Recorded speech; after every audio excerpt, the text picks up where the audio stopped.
Bismillahirrahmanirrahim. Assalamu alaikum dear students. Hope all of you will be fine. This is Oran Institute of Medical Sciences Peshawar Lectures. The subject is physics for LHV students and today's topic is method of heat conduction. Heat conduction means कि heat किन किन रास्तों से किन किन तरीकों से transfer होती है, मुंतकिल होती है. कंडक्शन मीन्स तरसील, मुंतकिल होना. ठीक है. सो कंडक्शन क्या होती है, कंडक्शन कैसे होती है हीट की, कैसे कंडक्शन मेथड के थ्रू हीट ट्रांसफ़र होता है, by direct contact. As heat energy is lost or gained by the body by the three processes, that is conduction, convection and radiation, that is why we are studying these three topics here. So what is conduction? Conduction is the direct flow of heat through a material resulting from physical contact. Conduction में क्या होता है कि एक object का जिसके साथ किसी दूसरे ऑब्जेक्ट का उसके साथ फिजिकल कांटेक्ट होगा. ठीक है, जिस्मानी ताल्लुक उसको कहते. ठीक है, उसके ज़रिए कंडक्शन के थ्रू हीट ट्रांसफ़र होगी. जैसे कि इसकी एग्जांपल मैं आपको दूंगी हॉट वाटर बैग्स की या हॉट वाटर बॉटल्स की. ठीक है, कि उसमें या आप हीट गेन और या लॉस करवा सकते हो. ठीक है, हॉट वाटर बैग्स जैसे ये. ठीक है, हॉट वाटर बॉटल या हॉट वाटर बैग्स. तो इसमें क्या है, गर्म पानी जो है इसमें भरा हुआ है और बॉडी के ऊपर रख दिया जाता है. बॉडी के ऊपर क्यों रख दिया जाता है? देखिए, जब इंसान बीमार होता है तो जब बहुत ज़्यादा पैनिक होता है, जैसे कि ये बॉडी के साथ इसके ऊपर रखा हुआ है. ठीक है, बहुत ज़्यादा इस पेशेंट को पेन हो रहा होगा किसी तकलीफ की वजह से, या तो इसको बुखार होगा या कुछ भी जिसकी वजह से इसका बहुत ज़्यादा हीट लॉस हो गया, उसको वो जगह बहुत ज़्यादा दर्द कर रही होगी, इसको बॉडी एक्स हो रहे होंगे तो उस बॉडी एक्स को रिलीव कराने के लिए इन हॉट वाटर बॉटल्स को यूज़ किया जाता है कि इसमें गर्म पानी भर दिया जाता है. और जो बॉडी पार्ट पेशेंट की हमें लगता है कि हमें इनको यहाँ पे हीट प्रोवाइड करनी चाहिए इसके ज़रिए, तो हम वो पेशेंट के बॉडी पार्ट पे रख देते हैं. तो चूंकि इसका इस ऑब्जेक्ट का बॉडी पार्ट के साथ डायरेक्ट कांटेक्ट है, फिजिकल कांटेक्ट है, so that is why you will call this type of heat जो मतलब ट्रांसफ़र हो रही है, इसको हम बोलेंगे कंडक्शन मेथड. ठीक है, ये कंडक्शन मेथड है जिसमें डायरेक्ट फिजिकल कांटेक्ट इन्वॉल्व है. ठीक है. अच्छा, नेक्स्ट हमारे पास जो टॉपिक है दैट इज कन्वेक्शन. कन्वेक्शन में हीट किस तरह से ट्रांसफ़र होती है, कंडक्शन में हीट ट्रांसफ़र होती है via fluid. Conduction is the most commonest means by which heat is transferred in nature. ठीक है, heat transfer between a surface and an adjacent fluid, gas, air, liquid, and by the flow of fluid from one place to another induced by temperature. Commonest सबसे simple और सबसे मतलब बहुत ज़्यादा common जो heat transfer होती है that is convection method. Convection method के थ्रू नेचर में बहुत ज़्यादा हीट ट्रांसफ़र होती है. तो इसमें क्या होता है कि जो ट्रांसपोर्ट ऑफ हीट है वो actual movement of a portion of heated gas और लिक्विड के थ्रू होती है. जो इसकी एग्जांपल मैं आपको दूंगी, जिस लाइक इस इमेज में आप लोग देख सकते हो. देखिए, ये एक कुकिंग पैन है. ठीक है, इसमें हमने पानी भरा हुआ है. ठीक है, जब इसमें ये पानी भरा हुआ है तो इस भरे हुए पानी को जब हम हीट प्रोवाइड करेंगे, ठीक है, ये हीट इससे रेडिएट हो रही है. ठीक है, ये जो भी चूल्हा है या कुछ लगा हुआ है, ठीक है, नीचे हीटर या कुछ भी आप लगा लो, उसके ऊपर ये कुकिंग पैन रख दो और उसको पानी से भर दो. तो जब वो हीट रेडिएट होके इस पैन को मिलेगी, ठीक है, तो ऑब्वियसली वो पहले इस पैन को गर्म करेगा, फिर अंदर के जो उसके अंदर पड़ा हुआ है सोर्स, यानी जो वाटर इसके अंदर पड़ा हुआ है. ठीक है, तो जो वाटर का नियरेस्ट सोर्स है ना वो हीट के साथ एक्सपेंड हो जाएगा. ठीक है, सॉरी, ये जो हीट है ये यहाँ पे एक्सपेंड हो रही है, तो ये जो नियरेस्ट सोर्स उसको मिल रहा है, यानी ये जो करीब करीब का इसका पानी है, पहले सबसे पहले इसको ये गर्म करेगा, जिसकी डेंसिटी कम हो जाएगी. ठीक है, तो अब ये जो वाटर था ये हैवियर था. ठीक है, ये इस पेन में से अभी इसकी डेंसिटी लो हो गई, तो अब ये ऊपर की तरफ जाएगा और जो ऊपर का बाकी हैवियर पानी है, जो भारी पानी है, इसके ऊपर जाएगा और इस कूलर वाटर को जो हैवियर है इसको इस तरह से वो करेगा कि ये भी देखेंगे, इस एरो के निशान को आप देख सकते हो. ठीक है, ये हैवियर वाटर है जो ये भी इसकी भी डेंसिटी फिर कम होती जाती है, ऑब्वियसली इसको हीट मिल रही है. ठीक है, तो ये बॉटम ऑफ द पेन में आ जाते हैं और ये सारा पानी इस तरह से गर्म हो जाता है. तो इस वक्त जो यहाँ पे ये ट्रांसफर ऑफ हीट हो रही है इसको हम बोलते हैं कन्वेक्शन मेथड. ठीक है, नेक्स्ट हमारे पास आ जाते हैं रेडिएशन. रेडिएशन में क्या होता है, रेडिएशन में जो हीट होती है वो ट्रांसफर होती है via electromagnetic radiation. Electromagnetic radiation क्या है, in physics electromagnetic radiation EMRI EM radiation refers to the waves. Wave की फॉर्म में देखें, ये जो वेव की फॉर्म में हीट ट्रांसफर हो रही होती है उसको हम बोलते हैं इलेक्ट्रोमैग्नेटिक रेडिएशन, ठीक है। जो कि विजिबल भी होती है, विजिबल लाइट्स में जो वो होती है वेव्स होती है उसको भी इलेक्ट्रोमैग्नेटिक वेव बोलते हैं, इलेक्ट्रोमैग्नेटिक रेडिएशंस बोलते हैं। यूवी रेज हो गई, ठीक है, यूवी मीन्स जो अल्ट्रावायलेट शुआएं जो सूरज से निकलती है, ठीक है, एक्स रेज और गामा रेज, ये सारी इलेक्ट्रोमैग्नेटिक रेडिएशन की एग्जाम्पल्स हैं, ठीक है। सो इलेक्ट्रोमैग्नेटिक रेडिएशन के थ्रू ये होते हैं। सो इसके लिए जो है क्या होता है, रेडिएशन के लिए रेडिएशन मेथड के जरिए जब हीट ट्रांसफर होती है तो उसको किसी किस्म का मटेरियल मीडियम नहीं चाहिए होता है। No transfer medium is required for heat, it means it can be transfer without any material medium. Means देखिए ये पानी जो आप गर्म कर रही हैं, ठीक है, तो आप डायरेक्ट चूल्हे पर डालेंगी तो वो तो चूल्हे को बंद कर देगा ना।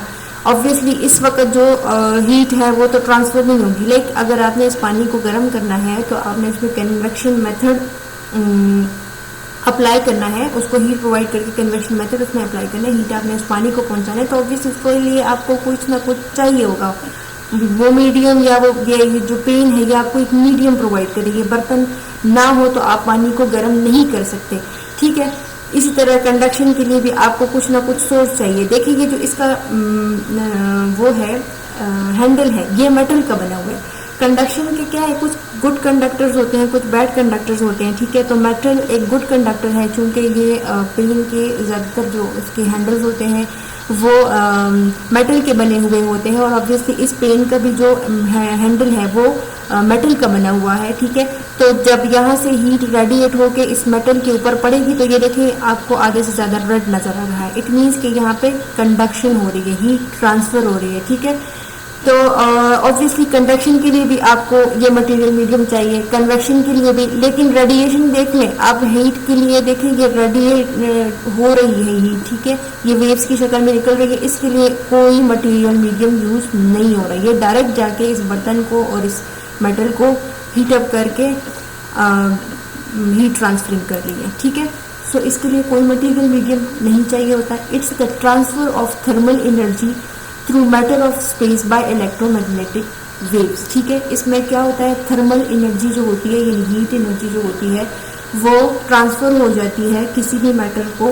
देखिए सनलाइट इसकी सबसे बड़ी एग्जांपल है, ठीक है। रेडिएशन की एग्जांपल सबसे बड़ी जो है हमारे पास क्या है, सनलाइट।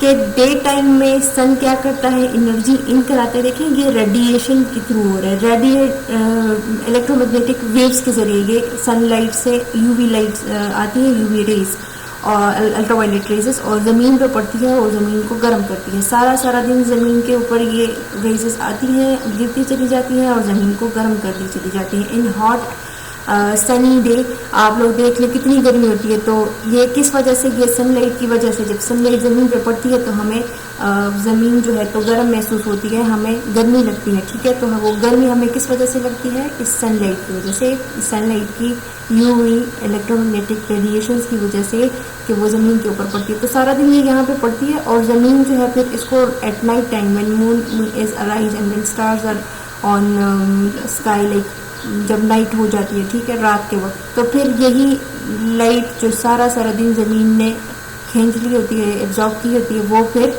इमिट करती है, एनर्जी आउट करती है और कूल हो जाती है। तो उसकी वजह से फिर हमें क्या होता है कि रात के वक्त हमें ज़्यादा गर्मी महसूस नहीं होती, ठीक है। तो ये इसके कुछ मेथड थे। चूँकि हमें क्या है कि कंडक्शन और कन्वेक्शन मेथड और रेडिएशन मेथड जो हीट के ट्रांसफरिंग है, जिसमें कि हम कहते हैं कि हीट एनर्जी जो लॉस होती है या गेन होती है बॉडी में, तो वो इन थ्री प्रोसेसेस के ज़रिए होती है। तो इसलिए हमने आज इनके बारे में पढ़ा कि एक्चुअली इन के ज़रिए कैसे हीट ट्रांसफ़र होती है, ठीक है। इस पिक्चर में आप लोग अगेन इसकी डेफिनेशन देखकर समझ सकते हो कि देखें, the transfer of heat through a fluid, liquid और gas caused by molecular motion। देखिए ये वाटर है ना, वाटर के मॉलिक्यूल्स मूव कर रहे हैं, उनको रेडिएशन मिल रही है, हीट मिल रही है। जब वो मूव करेंगे तो जो मेथड ऑफ हीट होगा जो थर्मल एनर्जी यहाँ पे यूज़ हो रही है और जिसके ज़रिए ये ट्रांसफ़र हो रही है, इसको हम बोलेंगे कन्वेक्शन मेथड। कंडक्शन मेथड में ये है कि अगर उसको गुड कंडक्टर मिल रहा है तो हीट ट्रांसफ़र होगी। इन केस अगर ये जो हैंडल है ये वुड का बना होता, ठीक है, या रबर का बना होता तो ऑब्वियसली, या नॉन मेटल होता तो ऑब्वियसली फिर यहाँ पे हीट ट्रांसफर नहीं होती, क्योंकि हम क्या कह रहे हैं कि कंडक्शन मेथड कहाँ पे हो रही होती है, जहाँ पे उसको गुड कंडक्टर मिल रहा होता है। मेटल चूंकि गुड कंडक्टर ऑफ हीट है तो इसीलिए इसको डायरेक्ट जो इसका रेडिएशन कांटेक्ट उसको मिल रहा है तो वो हीट अप हो रहा है, वहाँ पे कंडक्शन हो रही है, वो हीट एनर्जी को एब्जॉर्ब कर रहा है। द ट्रांसफर ऑफ हीट और electric current from one substance to another by direct contact is known as conduction. And what is radiation? Energy that is radiated or transmitted in a form of rays or waves or particles is known as radiation। देखिए यहाँ से जो energy waves और ये race waves और ये race की शक्ल में निकल रही है या पार्टिकल्स की शक्ल में निकल रही होती है, उसको हम बोलते हैं रेडिएशन। ठीक है, इन दोनों पिक्चर्स में आपको ये तीनों चीज़ों की डेफिनेशन इजीली समझ आ जाएगी। अच्छा, अब चूंकि हम कह रहे हैं कि इन थ्रू ये थ्री मेथड्स ऑफ हीट जो होते हैं, थ्री कंडक्शन मेथड जो होते हैं, इनके ज़रिए बॉडी में हीट लॉस और हीट गेन होता है। तो वो कैसे होता है? जब हॉट होता है, जब बॉडी हॉट होती है तो क्या होती है? वेजोडाइलेशन होती है। वेजोडाइलेशन क्या है? Vasodilation is done when the capillaries are dilated, ठीक है, vessels are dilated। Vasodilation is the widening of blood vessels, results from relaxation of smooth muscle cells within the vessel walls। यानी जो smooth muscles होते हैं उसमें जब vessels, smooth muscles के vessels जब रिलैक्स हो जाते हैं, ठीक है, तो उसमें क्या होता है कि ये जो वेन्स होती हैं, ये आर्टरीज होती हैं, ये बड़ी हो जाती हैं, ठीक है, साइज में बढ़ जाती हैं। और फिर क्या हो जाता है, जो मतलब ब्लड वेसल्स ऑब्वियसली जब बड़ी हो जाती है तो क्या होता है कि इसमें इंलार्जमेंट होती है, so more blood enter skin capillaries and heat is lost. जब बहुत ज़्यादा ये खुल जाती है तो इसकी वजह से क्या हो जाता है? हीट लॉस हो जाती है, यानी नॉर्मल रेंजेस से जब ये बढ़ जाती है। और वो क्यों होती है? क्योंकि स्मूथ मसल रिलैक्स हो रहे होते हैं। जब स्मूथ मसल रिलैक्स हो जाते हैं तो ये खुल जाती है, और जब खुल जाती है तो फिर इसकी वजह से हीट लॉस होता है। तो फिर क्या इफेक्ट बॉडी पे पड़ते हैं? स्वेटिंग मतलब कि पेशेंट की बॉडी से ऑब्वियसली पसीना निकल रहा होता है, ठीक है। तो जब पसीना निकल रहा होता है तो वो किस वजह से निकल रहा होता है कि sudorific gland secretes sweat which removes heat when water changes state।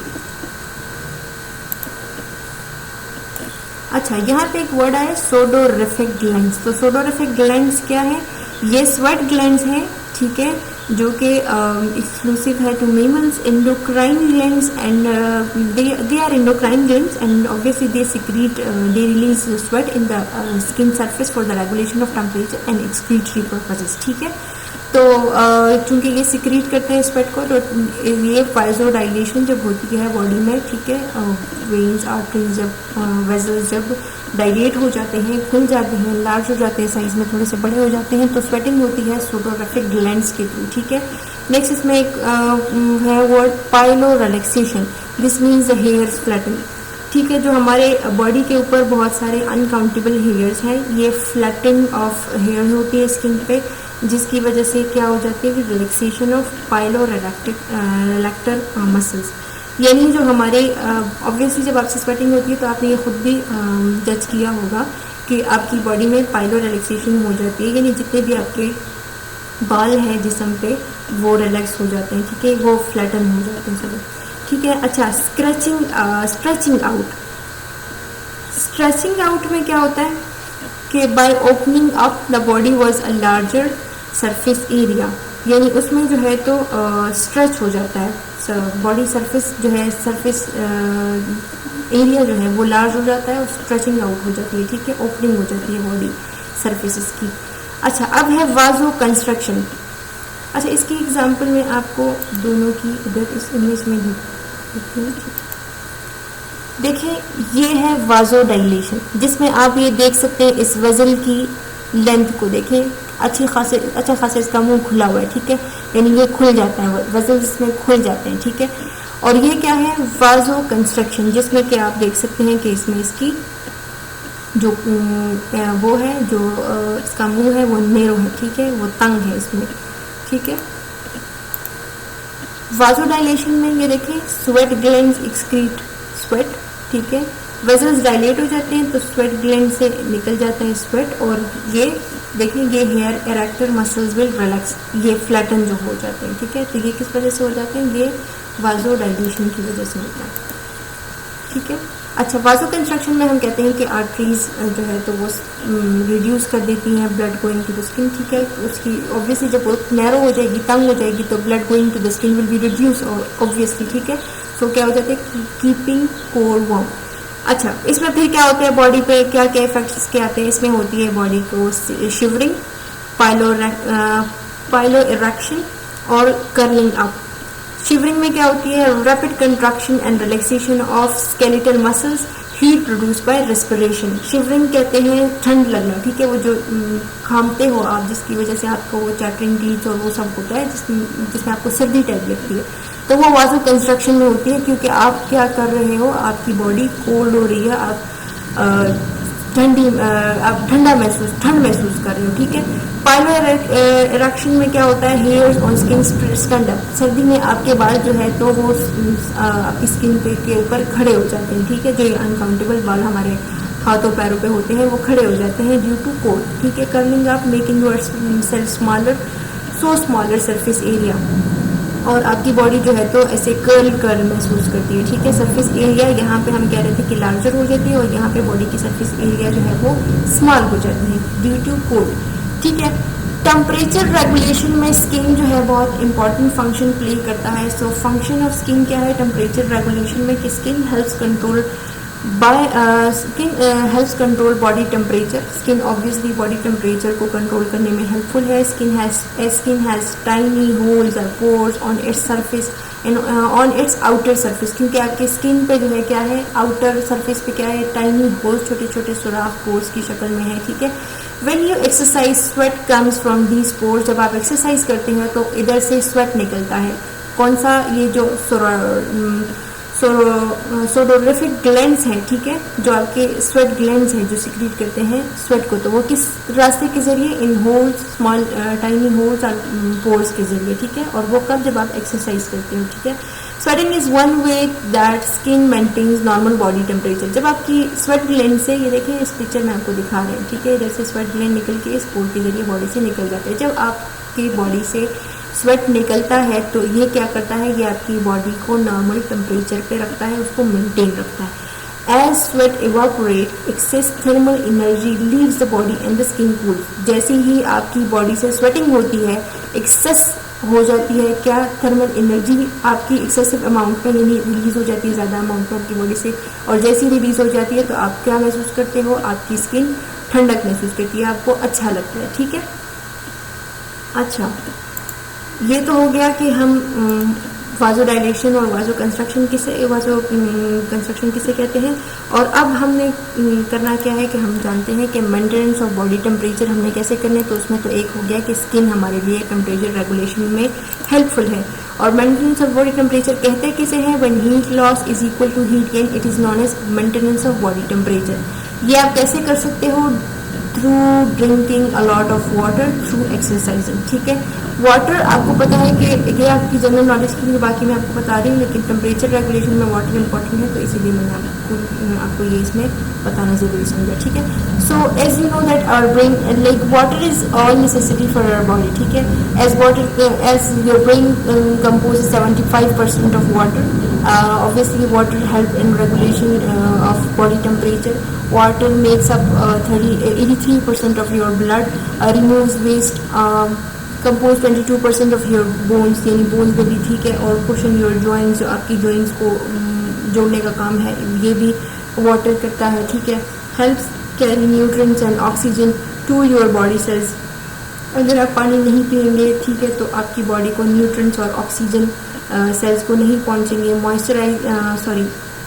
मॉइस्टन्स oxygen for breathing, आपकी जो ऑक्सीजन है उसको मॉइस्ट रखता है ब्रीथिंग के लिए। अगर आप पानी नहीं लेंगे और आपकी बॉडी में ऑक्सीजन तो है लेकिन पानी आप नहीं ले रहे तो वो मॉइस्ट नहीं होगा, जब मॉइस्ट नहीं होता आप ब्रीथ सही से नहीं ले सकते हो, ठीक है। Help convert food to energy, क्योंकि आप अपना जो खुराक लेते हैं, ठीक है, जो भी आप फूड लेते हैं वो कम्प्लेक्स फॉर्म में होता है, तो उसको लिक्विड फॉर्म में, कायम फॉर्म में लाने के लिए, बॉडी के साथ उसको एनर्जी दिलवाने के लिए, खून के साथ उसको शामिल करने के लिए, कन्वर्ट करने में वाटर हेल्पफुल होता है, ठीक है। Protects and cushion your vital organs, आपकी वाइटल ऑर्गन की प्रोडक्शन करता है, ठीक है। ऑब्वियसली उसकी प्रोटेक्शन तो यही करेगा, just like we know that water makes 70% of our body, so it is much necessary for us, helps your body absorb nutrients को absorb करने में हेल्प करता है, makes up 75% of your muscles, 75% जो आपके मसल का पार्ट है वो पानी बनाता है, तो पानी आपके लिए बहुत ज़्यादा ज़रूरी है। और फिर बॉडी टेम्परेचर को मेंटेनेंस, बॉडी टेम्परेचर की मेंटेनेंस के लिए ऑब्वियसली फिर तो और ज़रूरी है, ठीक है। Okay girls, thank you for watching. If you people have any kind of queries or suggestions, so you can contact us with these WhatsApp numbers. I can mail us via this Jim's medical email address. मिलते हैं एक next video में, till that take care of yourself, अल्लाह हाफिज़।